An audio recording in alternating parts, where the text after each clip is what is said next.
Tudo bem, galera? Bruno aqui. Hoje a gente vai falar um pouquinho do Rodrigo Garro. Rodrigo Garro, ele teve uma tendinopatia crônica do tendão patelar. Então a primeira coisa que ele fez é que o Corinthians tomou a decisão de não fazer uma intervenção agressiva, né? Não fazer uma intervenção invasiva, que seria uma cirurgia, tá?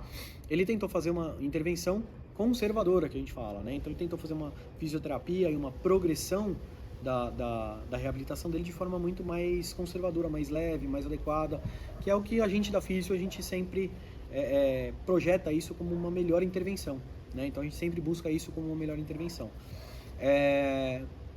Como que foi feito a terapia dele? Então a primeira coisa que ele fez foi um controle de carga, né? E um repouso ativo, que a gente fala, né? O que é isso? Ele reduziu na fase inflamatória toda e qualquer carga que ele pode ter tido e só trabalhou um pouquinho de mobilização articular. Tá? Isso faz com que você drene o excesso de líquido, você alivia a sensibilidade de dor no arco de movimento. Tá? Então eles trabalharam isso com ele para evitar uma evolução muito forte, muito intensa da fase aguda, da fase inflamatória. Segundo ponto que eles tentaram trabalhar com ele foi a progressão de carga saindo da fase inflamatória, né? Aí eles devem ter usado muito crioterapia, nessa própria fase inflamatória ainda, tá?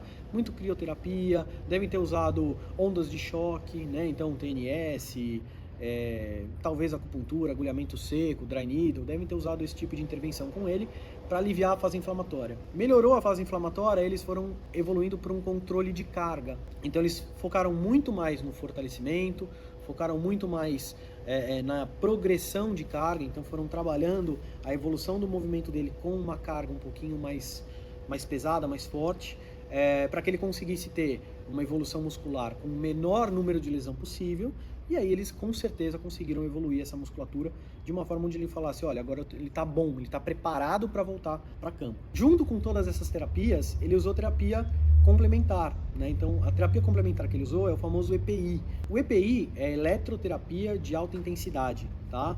Então ele vai promover uma cicatrização tecidual melhor, uma analgesia grande, né? E vai ofertar ali um pouco mais de sangue, de nutriente para aquela região que está machucada, né? Então ele potencializa o efeito. Junto com isso tem eletroestimuladores no mercado que não precisa ser o EPI, né? Então tem alguns eletroestimuladores que servem para aliviar dor, para aliviar essa sensação de incômodo, né? E dão um efeito de analgesia e cicatrização tecidual legal. Então você tem, por exemplo, um aparelho chamado Haihua, que é um eletroestimulador que tem ele é eletromagnético, né? Ele tem um ímã na ponta e ele gera um efeito de alta intensidade também elétrica no membro que você está estimulando, e ele gera um alívio assim imediato na dor. Então ele é muito utilizado, é um aparelho chinês, é bem interessante. Tem outras ondas de choque que você pode estar utilizando. E a própria agulha, né? Porque a acupuntura ela é uma terapia muito barata e ela tem um efeito muito profundo, tanto neurologicamente quanto localmente, né? Então você tem ali os 3 níveis de atuação da acupuntura: local, segmentar, suprassegmentar. Mas isso é conteúdo para outros vídeos, né? Estou falando mais ou menos do que eu faria dentro da minha conduta de terapia complementar. Junto com isso, eu gosto de trabalhar alguns preparos de musculatura, alguns fortalecimentos específicos que você não tem no movimento desportivo no futebol, tá? Então se você pegar, por exemplo, o próprio basquete, o próprio boxe, e você tem o próprio crossfit também, que trazem algumas movimentações que, se você conseguir interpretar, absorver e projetar algumas delas que sejam mais adequadas, mais passíveis de serem aplicadas num atleta de futebol, você vai trazer uma movimentação desportiva, uma mobilidade articular que às vezes ele não trabalha no futebol, mas que é fundamental para a atividade dele. Então, se você consegue interpretar isso como uma atividade complementar, além de todas as terapias analgésicas e anti-inflamatórias, isso dá para você uma qualidade no seu atendimento, uma qualidade na sua avaliação e na evolução do seu atleta muito maior, tá? Então, na minha visão, eu usaria isso como intervenção para o Garro.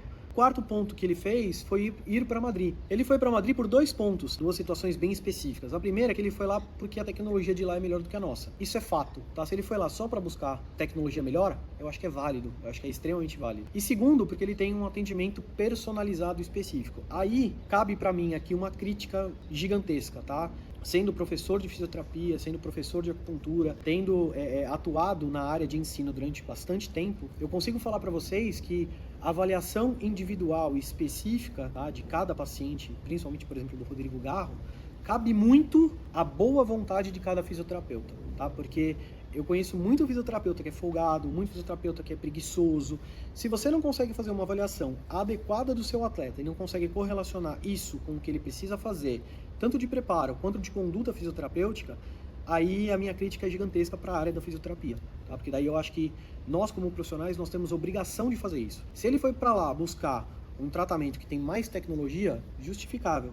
Se ele foi lá procurar um atendimento especializado, cara, nós aqui do Brasil somos excelentes fisioterapeutas. Eu conheci caras que são fabulosos, que conseguem trabalhar toda essa questão de intervenção, de criatividade, de trabalhar bem com pouco recurso, tá? A gente consegue fazer chover, às vezes, com um elástico na mão e um pezinho de 2 quilos. Cara, você consegue fazer milagre com pouca coisa. Você consegue fazer o efeito, às vezes, de um eletroestimulador com uma agulha de acupuntura que custa 10 centavos. Então, assim, se você não consegue fazer isso, cara, eu acho que você tem que procurar outra coisa para fazer, tá? Eu acho que o fisioterapeuta, quando ele não tem essa criatividade, quando ele não tem esse viés de, cara, eu vou tentar dar o melhor que eu tenho com o que eu tenho na mão, cara, você tá na área errada. Se ele fosse para lá com o fisioterapeuta dele, seria melhor ainda, porque ele vai ter um bom fisioterapeuta e vai ter uma tecnologia do lado dele, tá? E eu acho que é extremamente válido. Mas cabe nós nos capacitarmos cada vez mais e buscarmos esse tipo de conhecimento e buscar, pô, vou tratar o meu paciente do jeito que ele tem que ser tratado. E o último ponto que ele fez, e aí é uma coisa que é um tanto quanto variável, porque a gente tem várias linhas de atuação com relação a isso, que a transição dele do treino sem bola para o treino com bola, né? Pelo que eu li, pelo que a gente pesquisou aqui, a progressão dele foi muito lenta, foi devagar e foi boa, tá? Por quê? Porque ele foi evoluindo gradativamente.